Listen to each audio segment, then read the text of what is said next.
Издаване на електронен протокол за лекарства. В амбулаторния лист на пациента трябва да натиснем бутона Е-протокол, откъдето ще се зареди електронния протокол. Избираме нов протокол.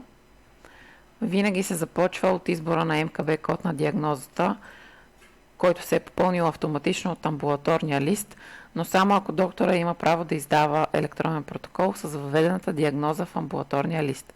В противен случай ще трябва да се избере от бутона Избери. След като МКБ кода на диагнозата е валидирана, от нея автоматично ще се зареди изискването на НЗОК. За някои диагнози може да има повече от едно изискване. Тогава ще трябва да се избере точното по преценка на лекаря от падащото меню. Полето РЗОК, което да разгледа протокола, се зарежда автоматично спрямо РЗОК номера на пациента.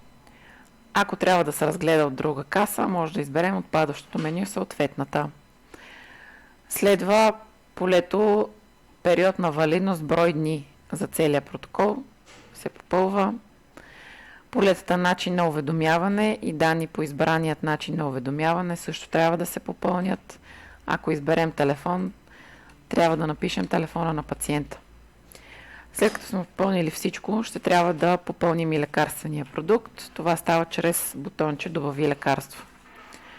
След като се натисне, се появява формата за избор на лекарство. Ще изберем това лекарство. Натискаме бутона Избери. Полето брой ще трябва да се попълни, а ако то не е попълнено, програмата ще се опита да го пресметне автоматично след попълване на инструкции за дозировка и прием. Ще попълним един път по 2 таблетки на ден. Интерпретацията е 2 таблетки веднъж на ден за 180 дни. Може да се добавят текстови указания за приема на лекарството по желание на лекаря. След това натискаме бутона Добави лекарство и лекарството се появи в електронния протокол.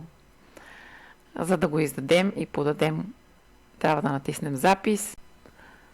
Бутона за подаване на електронния протокол се отключи, избираме го и чакаме изпращането на данните да завърши. Нашия протокол е изпратен успешно. Това е неговия статус. За да се провери дали е обработен, се натиска бутона Обнови статус. В случай, че искаме да направим справка за общо издадените протоколи, излизаме от амбулаторния лист и отиваме в бутончето SIMP.